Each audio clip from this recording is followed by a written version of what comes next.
Canal Podicas. Assista agora mais um conteúdo que vai agregar na sua vida. Sabe aquela sensação, aquele frio na espinha só de pensar em perder uma foto, um arquivo super importante do trabalho? Nossa, quem nunca, né? Ou então aquela luta diária com aviso de memória cheia no celular, bem na hora H. É complicado. Super comum.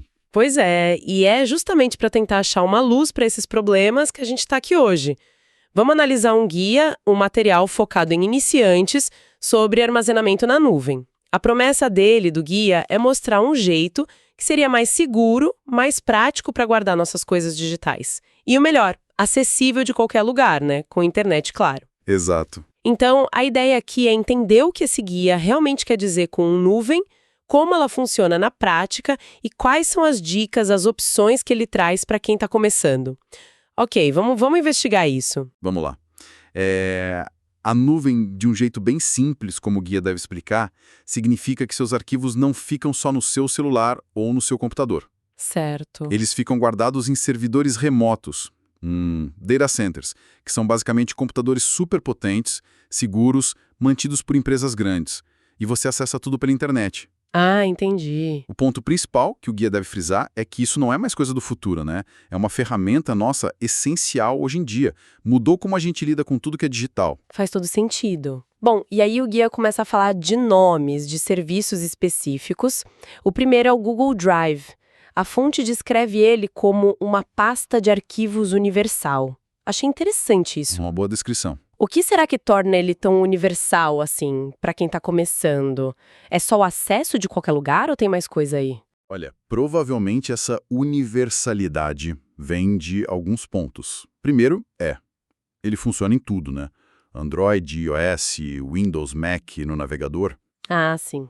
Segundo, e talvez o principal, é a integração com o resto do Google. Gmail, Docs, planilhas, o Google Fotos. Para quem já usa isso tudo, o guia deve mostrar o Drive como algo natural, que está ali, funcionando junto. Quase invisível, né? Isso. E tem o espaço gratuito inicial, que é sempre um chamariz. O guia com certeza deve citar isso como um bom jeito de começar, de experimentar sem custo. Entendi. E nessa mesma linha de integração, o guia também fala do OneDrive, né? Você até comentou da ligação dele com a Microsoft.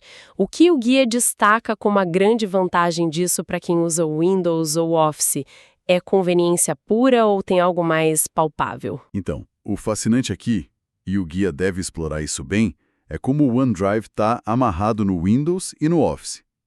Para muita gente, milhões de pessoas, o Windows é o sistema padrão, o Office é a ferramenta de trabalho. Verdade. Aí o guia deve argumentar que o OneDrive oferece uma experiência, muito fluida. Salvou um arquivo no Word, ele já pode ir para a nuvem e sincronizar com outros aparelhos. A colaboração em tempo real no Office também fica mais fácil. Ah, prático. A fonte provavelmente sugere que, para quem está nesse ecossistema, a adaptação é mínima e o ganho de produtividade é quase imediato. Apresenta como uma escolha meio óbvia, né? Faz sentido ser a escolha óbvia nesse caso. Mas aí o guia também cita o Dropbox. Diz que é simples e eficiente. O que será que essa simplicidade quer dizer na prática, segundo o material? É uma interface mais limpa, menos funções para não confundir. Provavelmente o guia coloca o Dropbox como aquele serviço focado no essencial. Guardar e compartilhar arquivo. Ponto. A simplicidade talvez venha disso. De uma interface historicamente mais direta, sabe? Menos cheia de outras coisas que outros serviços foram adicionando. Tipo, sem tentar ser mil e uma utilidades. Exato. O guia pode indicar que ele é ótimo para quem só quer isso mesmo, sincronizar e compartilhar, sem se prender a um ecossistema Google ou Microsoft. Talvez até como o pioneiro que ainda aposta na força original, que é fazer o básico muito bem feito. Interessante essa ideia do foco no essencial. E para fechar o quarteto principal que o guia parece trazer, tem o iCloud. A indicação é clara, usuários Apple. Imagino que o guia detalhe integração com o iPhone, iPad, Mac, parecido com o que o OneDrive faz no mundo Microsoft. Isso, perfeito. O guia deve mostrar o iCloud não só como um lugar para guardar arquivos, mas como a cola do ecossistema Apple. Backup do iPhone, sincronização de fotos, contatos, calendário, notas, até senhas. Nossa, bastante coisa. Sim, e aquela função de otimizar armazenamento que libera espaço no aparelho, movendo coisas para a nuvem. Para quem vive no mundo Apple, o guia deve pintar como algo indispensável, super integrado, mas talvez com alguma ressalva. Pode ser que mencione que, para colaborar em documentos ou compartilhar arquivos soltos, talvez não seja tão robusto ou intuitivo quanto os outros para certos tipos de uso. Mas para a integração geral da Apple, é ele. Ok, então temos o panorama dos serviços. Mas o guia parece dar bastante atenção aos usos práticos, que é o que importa no fim do dia, né? O backup, principalmente de fotos, é um destaque. O material fala em salvar suas memórias mais preciosas. Por que essa ênfase toda nas fotos, na visão do guia? A ênfase nas fotos que o guia deve usar bastante vem do valor sentimental. É insubstituível, né? Perder um documento de trabalho é ruim, claro, mas perder anos de fotos de família é outra história. Nossa, nem me fale. O guia deve usar isso como um gancho emocional forte para vender o valor da nuvem. E sobre o backup automático, o material deve explicar que os apps dos serviços Google Fotos, OneDrive, Dropbox e iCloud podem ser configurados para mandar as fotos e vídeos do celular para a nuvem sozinhos. Sozinhos? Como assim? Assim que você conecta no Wi-Fi, por exemplo. Ele já começa a subir as cópias. Tira a necessidade de ficar fazendo backup manual que, vamos ser sinceros, muita gente esquece. Verdade, eu mesmo esqueço às vezes. O guia vem disso como paz de espírito, sabe? Suas memórias estão seguras mesmo se o celular, sei lá, quebrar, for roubado. A tranquilidade não tem preço. É aqui que fica bem interessante, porque resolve uma ansiedade real. E além do backup, o guia bate muito na tecla do compartilhamento. Qual a grande vantagem que ele aponta em compartilhar pela nuvem em vez do velho anexo de e-mail, principalmente para arquivos grandes ou mais confidenciais? Aí o guia deve argumentar que é o controle e a flexibilidade. Em vez de mandar uma cópia estática por e-mail, que pode lotar a caixa de entrada, ser barrada pelo tamanho, ou ficar velha se você mexer no original, Acontece direto, você manda um link para o arquivo que está lá na nuvem. e o guia com certeza explica que dá para definir permissões. Quem só vê, quem comenta, quem edita, dá para pôr senha, data de validade para o link. Uau, bem completo. Fundamental para coisas sensíveis e também para compartilhar pastas inteiras, com várias pessoas trabalhando juntas, sempre na versão mais nova. Coisa que e-mail não faz bem. Esse controle de permissão parece ser um ponto-chave mesmo que o guia deve explorar. Outra coisa que o material ressalta é poder acessar tudo de qualquer lugar, né? Começar no PC do trabalho, terminar no tablet em casa. Mas como nem tudo são flores, o guia alerta sobre organização. Que tipo de dica ele dá para a nuvem não virar uma bagunça digital? Essa flexibilidade de acesso é uma das maravilhas, né? Mobilidade total dos seus dados. Mas, ao mesmo tempo, o guia deve alertar. Sem organização, vira caos. Imagino. O material deve sugerir o básico, criar pastas lógicas por projeto, por ano, tipo de arquivo, usar nomes de arquivo que façam sentido, sabe? E talvez até limpar de vez em quando, arquivar ou deletar o que não usa mais. A boa e velha faxina digital. Exato. A mensagem do guia deve ser: a nuvem é potente, mas a organização ainda é com você, para ela funcionar direito e não ser só um depósito. É um bom lembrete. A tecnologia ajuda, mas não faz mágica sozinha. E isso liga com outro benefício: economizar espaço nos aparelhos. Como o guia explica isso funciona e qual o impacto para o usuário? O guia deve falar daqueles recursos tipo arquivo sob demanda ou otimizar armazenamento. Basicamente, os arquivos ficam na nuvem, mas aparecem como atalhos no seu computador ou celular. Ah, tipo um fantasma do arquivo? Isso. Ele só baixa inteiro quando você clica para abrir. Aí economiza espaço local. Arquivos velhos ou pouco usados podem ficar só na nuvem mesmo. Se conectarmos isso ao quadro geral, o guia vende a nuvem como uma expansão virtual do seu HD ou da memória do celular. Tipo um HD infinito? Essa é a ideia que eles querem passar, assim. Alivia a pressão nos dispositivos, pode até deixar eles um pouco mais rápidos. Mas, claro, o guia deve mencionar a pegadinha. Precisa de internet para acessar o que não está baixado localmente. Tem esse detalhe. Mas a ideia do HD infinito é forte. Só que aí vem a grande preocupação: segurança, privacidade.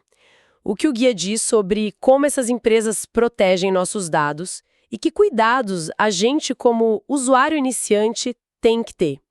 Ponto crucial: o guia com certeza fala disso.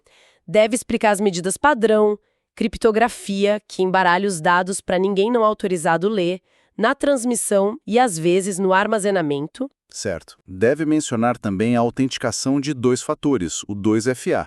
É uma camada extra super importante para proteger a conta. O guia deve recomendar fortemente. E do nosso lado, o que o guia sugere? Provavelmente o básico essencial. Criar senhas fortes, diferentes para cada serviço, ter cuidado com quem você compartilha os links, verificar as permissões, sabe? E talvez assim, dá uma olhada rápida na política de privacidade para entender como usam seus dados. O guia deve buscar esse equilíbrio.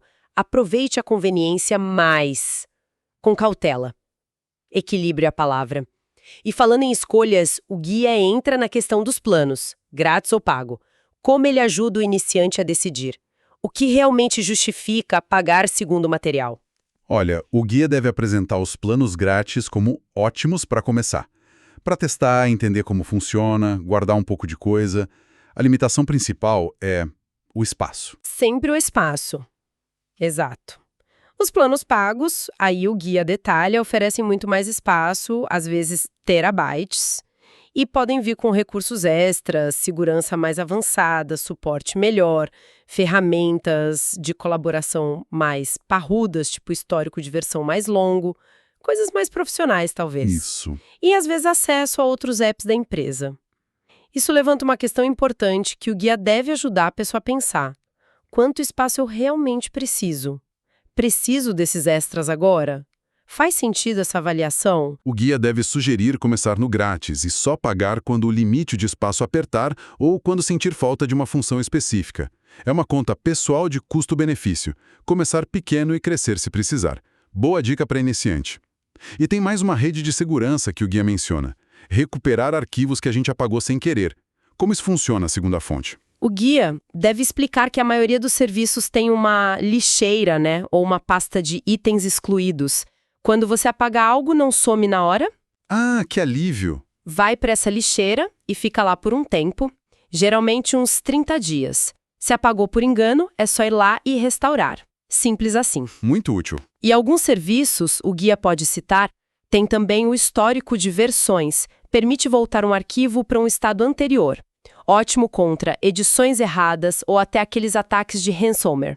O guia apresenta isso como mais uma camada de proteção, reforçando a segurança da nuvem. Essa lixeira e o histórico dão uma segurança extra mesmo. Fora tudo isso, o guia também promete dicas gerais para otimizar o uso. Que tipo de conselho extra ele pode trazer? Olha, pensando no que esses guias costumam ter, pode ser dica para gerenciar mais de um serviço de nuvem, se a pessoa usar vários, como configurar acesso offline para arquivos-chave para ter mesmo sem internet. Importante isso. Dicas para usar bem os apps no celular, economizar dados móveis, talvez até algo sobre conectar com outros serviços para automatizar coisas, tipo IFTTT, se o guia for um pouquinho mais avançado. São conselhos para ir além do básico, sabe? Para integrar a nuvem de forma mais inteligente no dia a dia. Então, resumindo o que esse guia parece querer passar, as grandes mensagens para quem está começando são: primeiro, a nuvem dá uma segurança contra perder dados que estão só nos nossos aparelhos. Fundamental. Segundo, traz uma flexibilidade enorme para acessar tudo de qualquer lugar. Terceiro, facilita muito compartilhar e colaborar. E quarto, ajuda a liberar espaço nos dispositivos. O guia parece pintar um quadro bem positivo, né? Como solução para dores digitais bem comuns. Exatamente. O guia organiza a informação para deixar esses benefícios bem claros, bem práticos para quem está começando.